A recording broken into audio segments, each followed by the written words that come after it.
2023. Pertamanya, media massa seperti televisyen adalah alat ataupun instrumen terpenting yang digunakan untuk menyampaikan maklumat, membina persepsi dan tanggapan, dan membentuk sikap masyarakat tentang maklumat yang disampaikan.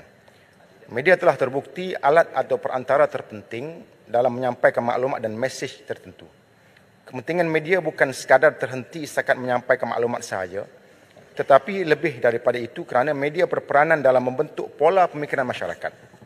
Namun media utama seperti TV, radio dan sebagainya sudah tidak menjadi pilihan utama pada hari ini kerana munculnya media baru seperti Facebook, TikTok dan YouTube. Tuan Yang Dipertua, merujuk kepada rang undang-undang fee yang dibentangkan pada hari ini, saya ingin bertanyakan siapakah atau pihak manakah yang menentukan jumlah yang perlu dikutip pada waktu itu. Siapakah ataupun pihak manakah yang membuat kiraan rekod bayaran tertentu tersebut kerana tempoh kutipan ini lebih kurang 20 tahun telah berlalu.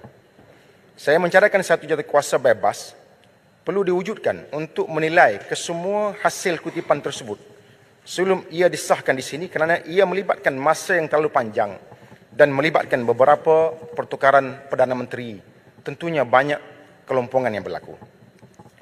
Tuan Yang Dipertua, adakah kutipan hanya sebanyak 1.7 juta lebih ini adalah suatu kutipan yang memuaskan bagi pihak RTM sepanjang 20 tahun? Atau mungkin terdapatnya siaran yang dikecualikan bayaran oleh RTM atas pengaruh pihak tertentu? Saya juga ingin merujukkan kejadian yang tidak sepatutnya berlaku di era Malaysia Madani ini ialah apabila sebuah stesen TV swasta yang membatalkan slot takbir raya Perikatan Nasional yang hanya selama 5 minit, di mana telah dibayar dan dipersetujui penyiarannya, namun dibatalkan 15 minit sebelum ditayangkan kerana terdapat arahan daripada pihak atasan. Apakah alasan pembatalan tersebut dan siapakah yang mengarahkan pembatalan tersebut?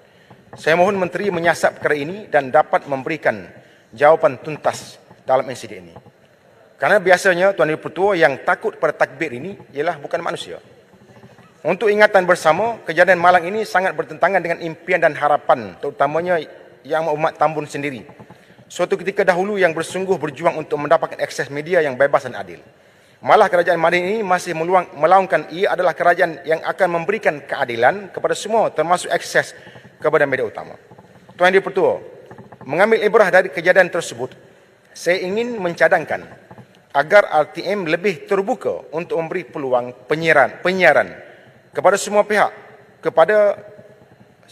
termasuk pembangkang bagi menyiarkan program mereka dan semestinya tiada lagi arahan daripada tangan gaib yang membatalkannya di saat akhir.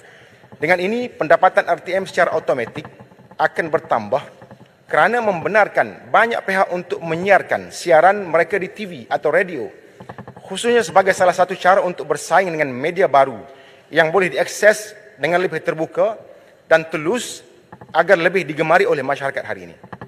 Adakah kerajaan Madani bersedia memberikan kebenaran tersebut? Saya harap Menteri akan memberi jawapan yang jelas nanti terhadap persoalan ini dan tentunya ia perlu diikuti dengan tindakan. Saya sangat bimbang hari ini banyak berlaku terkadang hanya jawapan yang jelas namun tindakannya tidak seperti yang diharapkan. Tuan Dipertua, saya juga mencadangkan agar pihak RTM membeli terus filem The Untold Story dan ditayangkan secara percuma tanpa perlu menggunakan budak sekolah dan juga keketangan kerajaan dengan mengeluarkan surat resmi menjemput mereka menonton di Pawagam bersama menteri dan pegawai tinggi kerajaan. Ahli-ahli yang berhormat yang ada di sini pun saya ingat boleh jemput bersama, keluarkan surat resmi untuk kami sama-sama menonton filem yang penuh bersejarah ini. Seputih pun setuju. Yang terakhir, Tuan Dipertua, ialah berkaitan dengan konsep dalam negara kita. Sebelum ini memang terdapat penganjuran konsep artis luar negara. Tetapi seingat saya tidaklah sampai Perdana Menteri sendiri membuat promosi mengalu-alukan mereka. Berbanding konsep Coldplay, Perdana Menteri Madani yang amat dikasihi sendiri mengalu-alukan. Sedangkan semua kita tahu bahawa kumpulan ini dikaitkan dengan promosi LGBT. Jadi adakah kerajaan Madani pada hari ini cuba membuka ruang kepada aktiviti yang bercanggah dengan budaya dan nilai murni negara kita dan kesucian agama Islam? Oleh itu saya menyeru agar pihak kerajaan Madani ini lebih berhati-hati dalam menjaga sensitiviti umat Islam.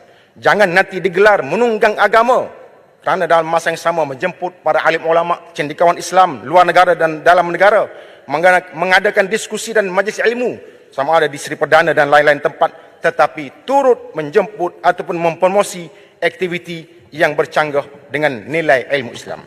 Tuan Yang Dipertua, untuk RUU ini saya menyokong RUU yang dibentangkan ini dan saya sudahi dengan serangkap pantun. Masuk gelanggang barulah jantan, bukan cakap tak serupa bikin. Inilah kerajaan PH dan barisan, janji lain buat lain. Terima kasih Tuan Yang Dipertua.